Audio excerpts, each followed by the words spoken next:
can't see me, you Stevie. Wondering how I reach more evolutions than Evie and make it look easy.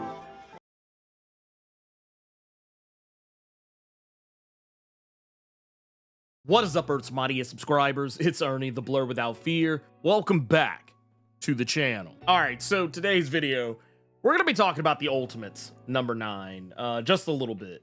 I have some things to say. Man, I'm not gonna hold y'all. This comic, it is nothing but mixed emotions for me. Some of you may remember that when the Ultimates, or what I used to refer to as the Vanillas, because the book was very vanilla. It was mighty white. It was a mighty white book. And I'm going to talk about that a little bit more as we go a little further along. But as the book has been progressing, it has been adding more characters. Something that I remember when I had a brief interaction with the series writer, Dennis Camp. He talked about how, hey, just give me some time to cook. We're going to be adding a lot more color to the book and so on and so forth, which to line up with the statement, I don't think it was something that he was just saying because I called his ass out for it.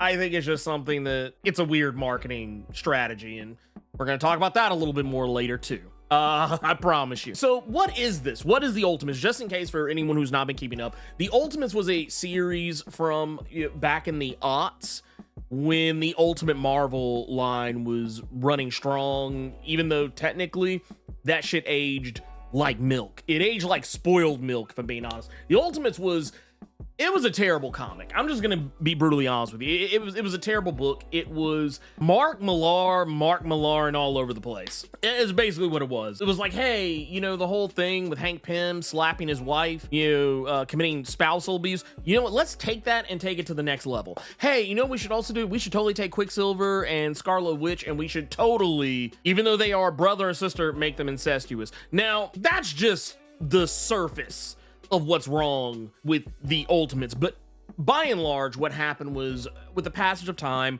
the Ultimates brand kind of faded off into obscurity, and we ultimately, pun intended, we got the Ultimates by Al Ewing, which I think is the better version of the Ultimates, if I'm being honest.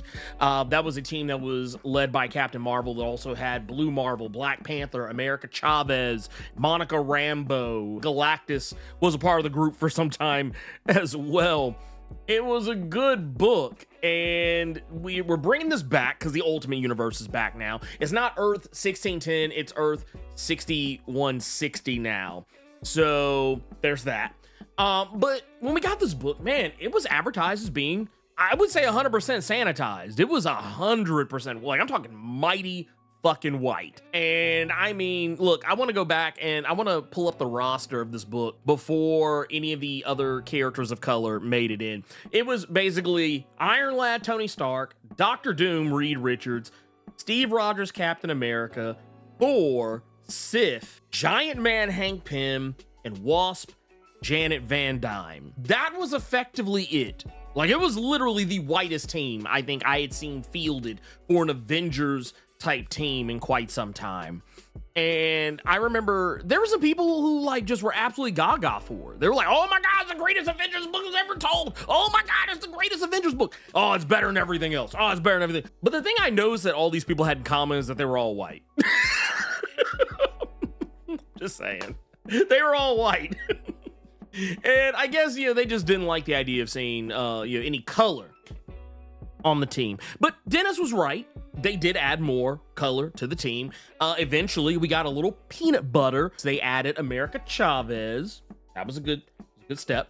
We also got a little caramel ice cream added to the vanillas in the form of a Polynesian She-Hulk, like a Moana She-Hulk out here, if you will. And then we got a little coffee flavor when they added an indigenous Hawkeye, which I was okay with. I'm like, okay, cool. Now we're off to the races. Now we're getting somewhere.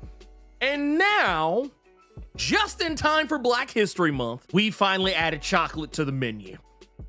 And that's Luke Cage. We get to see a Luke Cage and Danny Rand too, oddly enough, but both in prison, and Luke Cage for a crime he does not even know what the hell the crime is that he committed, but it could just simply be for existing. But yes, he is thrown in jail at age 15, and the sentence, 1 year to life. And for those that don't understand what that means that he could serve as little as 1 year, but a maximum of a life sentence. Basically, he could just be in that motherfucker for forever.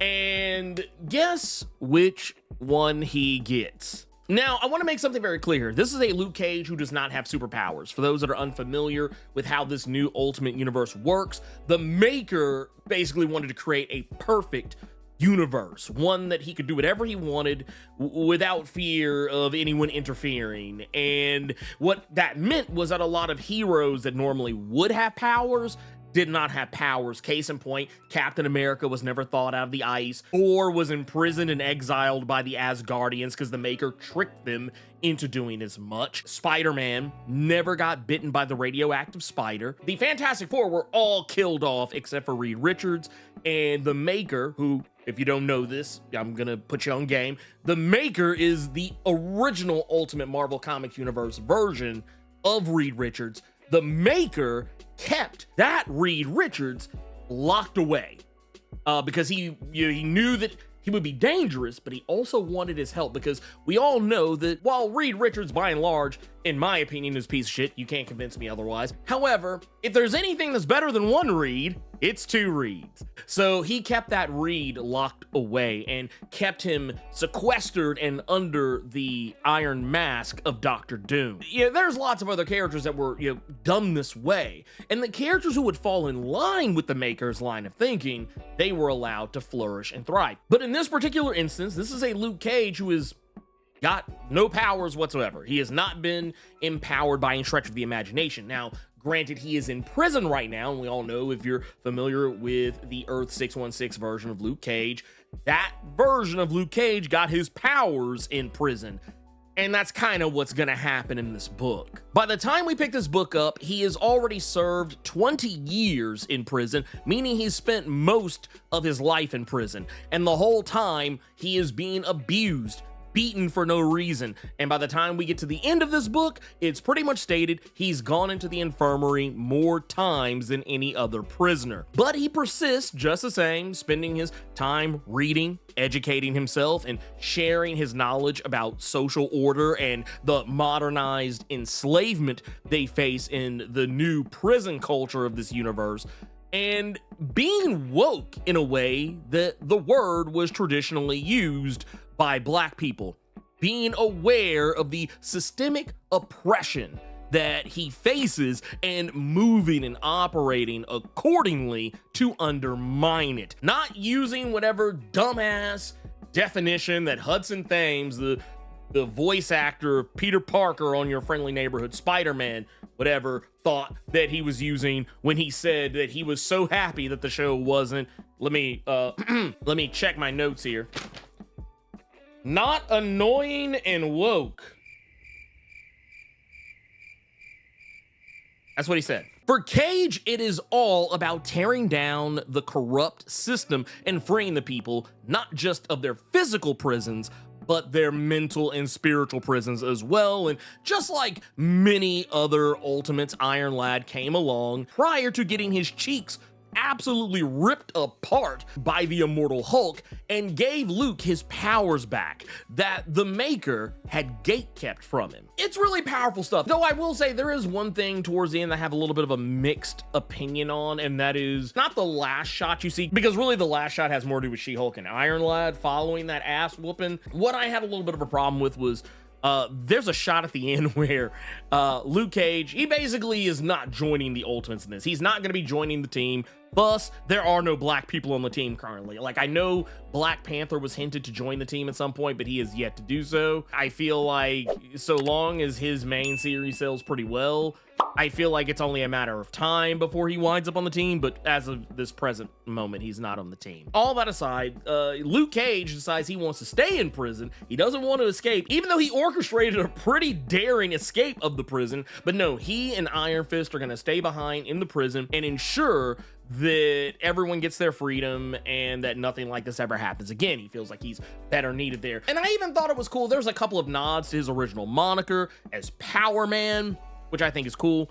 It's kind of done in very tongue-in-cheek ways, though the last one is, very obvious. It's the whole power to the people, but in like the old styling of his original comic series. That part was cool. Could have did without the afro and the chains wrapped around him. I could have done without that, just largely because I see what they were trying to do. They were trying to do a throwback to Luke Cage's original look and vibe, the chains and everything, the afro, whatnot, and what have you. I could have done without that. I did not need that in my life. Even more so what I could have done without, and I don't know what this is actually supposed to be telling us, but it looks like there's a point where, speaking of black characters, it looks like at a point where there's a character who looks eerily like Misty Knight, or what Misty Knight would be depicted of as, who seems to be the voice that they've been hearing over the over the intercom system and whatnot. I have mixed opinions about that. Now that I've said all that, there's 5 specific questions that I want to ask and answer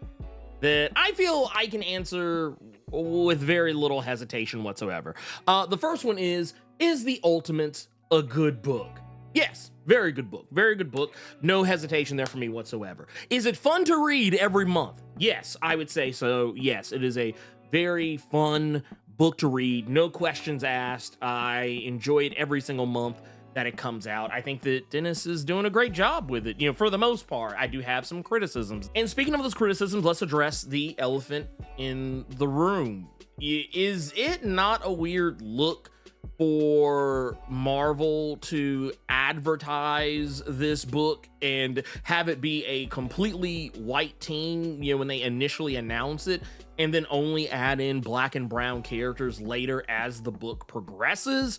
Yes, that is very, very, very, very weird.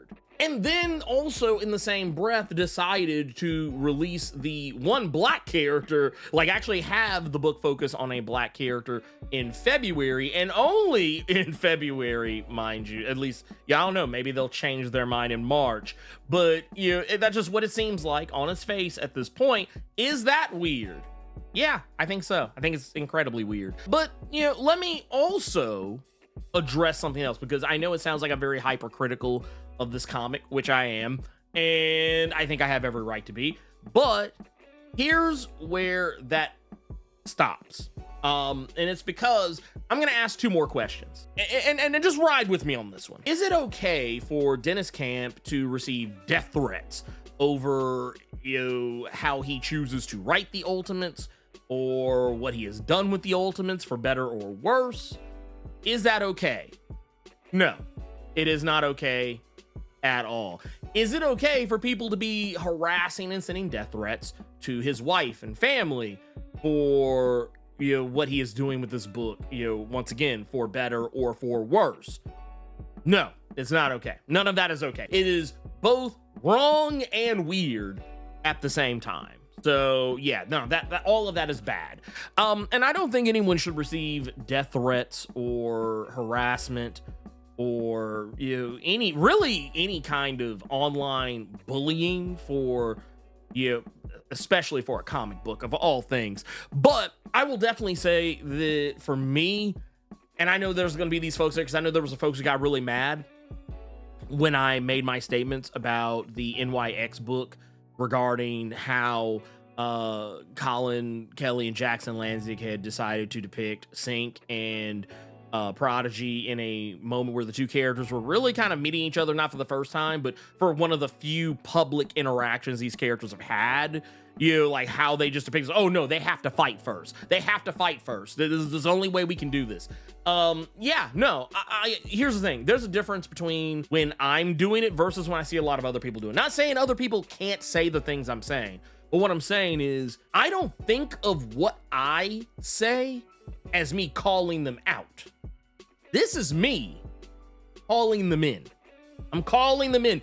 You could call it a call out if you want to. I mean, I guess if that's how you want to see it, but it's one of those situations. I only think of calling people out when something has happened privately. Let's pretend for 5 seconds I know any of these people personally. I do not. But let's say I knew these people personally, and we've had some private conversations about some things, and then I go on the internet, make a video or a post talking shit about them. That's me calling them out. But the fact that these things are all public, these comics are public. You can literally walk into a store and buy them, which, hey, I don't think is a bad idea. I thought that the NYX comic was a great book until that last issue. And I've enjoyed Ultimates thus far up to this point until, I even enjoyed this issue, but I still have issues with it. I still have problems with it. But the thing is, this is me calling them in. This is me saying, hey, let me pull my little stool that I have over here. Just be like, hey, sit down. Have a seat, champ. Have a seat, champ. You know you fucked up, right? Come on in. Come on. Hey, it's still all love. It's still, here, come here, look. He dap you up right quick and then pull him in close for the hug. Be like, but you still fucked up. You still fucked. It's all good. Hey, baby, it's all good. It's all good. Hey, but you still fucked up. That's what this is. And honestly, I feel like it's a teachable moment. I feel like it's a very teachable moment. And I think, there should be more of those out there. Comics have definitely gotten better. There's a lot of bad writing that used to take place in regards to characters of color. Specifically black people, but really just all characters of color. Don't get me started on the way characters used to be written back in the 60s and the 70s and even the 80s, and the 90s weren't particularly great either. And the aughts. Oh my God, bro. Oh, hell no, man. What the fuck, man? Get your ass on, boy. You get your goddamn ass on. Yeah, they weren't that great either as well. Things have definitely improved. And once again, I don't think that Luke is written poorly in this issue. I want to make sure I'm very clear on that. Luke is not written poorly in this issue. I think he is actually written very well. It's just certain aesthetic choices and release schedule choices that lead me to have the opinion that I have about this book. And I say that because, well, yes, it is cool. I love seeing black characters get their shine in February, but here's the problem I have with that, is that it only seems to be in February. It's like the rest of the year, it's crickets. It's crickets. Yeah, we'll get our Black Panther book. We might get some other random book out of Marvel, DC saying we're getting like Black Lightning, we're getting Shadow Cabinet. But really outside of those books, I struggle to think of any. And I also want to be clear about these things. I don't think either Black Panther or Shadow Cabinet are ongoing books currently. As a matter of fact, Black Panther at Marvel, those are DC books I just mentioned, but at Marvel, I don't think Black Panther has an ongoing other than the Ultimate Black Panther book, which started right as the previous Black Panther book that was in the mainline continuity had ended. So,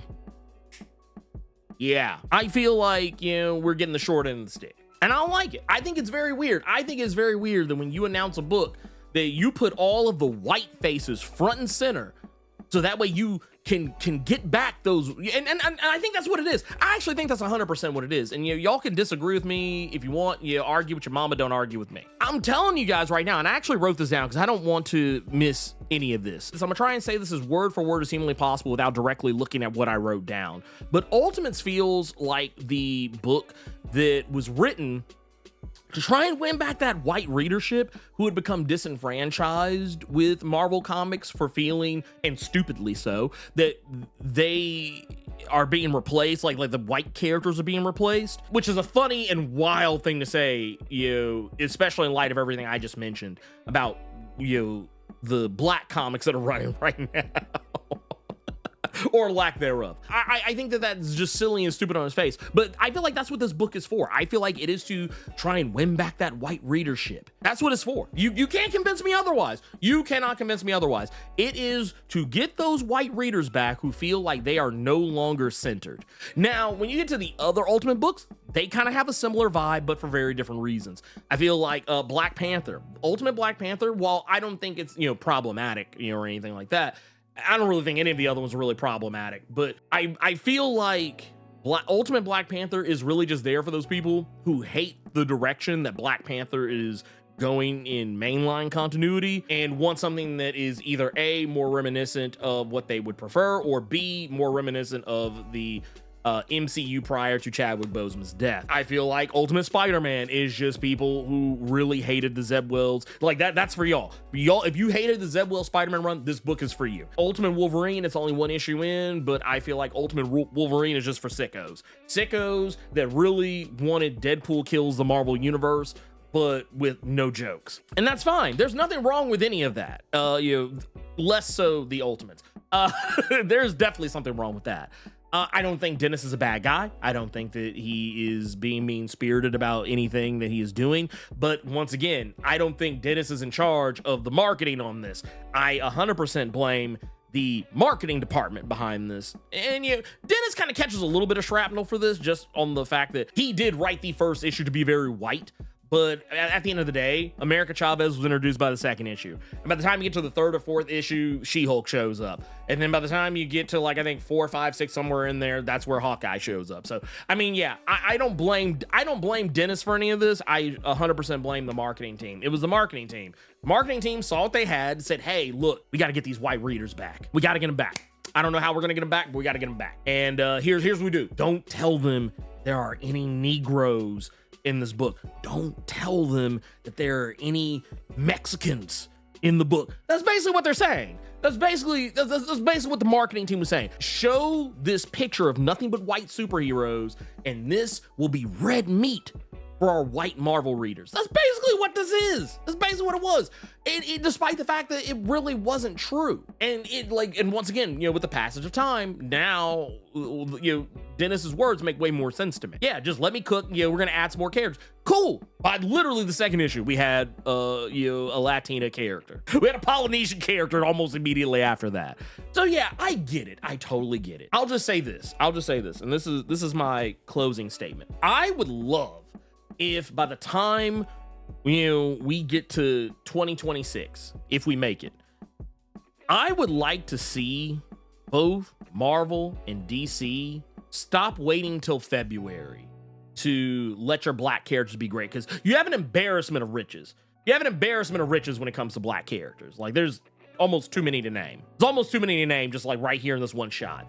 But you could use those characters. You could do some of those characters. You have the writers who could do something with them. I know both Marvel and DC have access to what I think was a veritable treasure trove of black artists, black writers, brown artists, brown writers. You could easily do something with this, but you're not going to do it. And so this is my challenge. I'm challenging you, both Marvel and DC, be better. That's my challenge. Be better. I say that. I don't think you will. I don't think you will. And it's once again why I often say, because I always know there's gonna be that one person. Well, you're always talking about the Marvel and the DC books. You don't ever talk about any actual black books. Well, here's the thing. I don't, because you, yes, the person I'm talking about, you aren't gonna watch that video. It's not a lack of desire on my part. It is not from a lack of desire on my part. And I do prop up black creatives all the time. Maybe you should ask yourself why you don't see it. So once again, at the end of the day, this is business. This is business. I recognize the problem. I try to fix the problem. I try to talk about books other than Marvel and DC. Nobody watches them. So that's not a problem of mine. It is a problem of the algorithm and the people who choose not to watch those videos. So that said, black books, you should totally support them. I say it all the time. Ask for them to be in your pull box. See a black artist out there, you see a black writer out there doing something, support the book. It doesn't even have to be a book with black people in it. I mean, even books where white characters are centered. If a black writer or artist on that book, helps them out tremendously if you check out the book, because that gets them more work. Maybe they will get to do something that they would prefer to do or have ideas for that might involve black people. There's a lot of moving parts. A lot of moving parts to it. And I am also very much a part of the system at this point, because I'm making my own comics now. And soon, I hope, I'll be able to talk a lot more about them. And they are going to be very black. I don't know what to tell you. But at this point, I feel like I put my money where my mouth is. So I just hope everyone else does the same. Anyway, peace.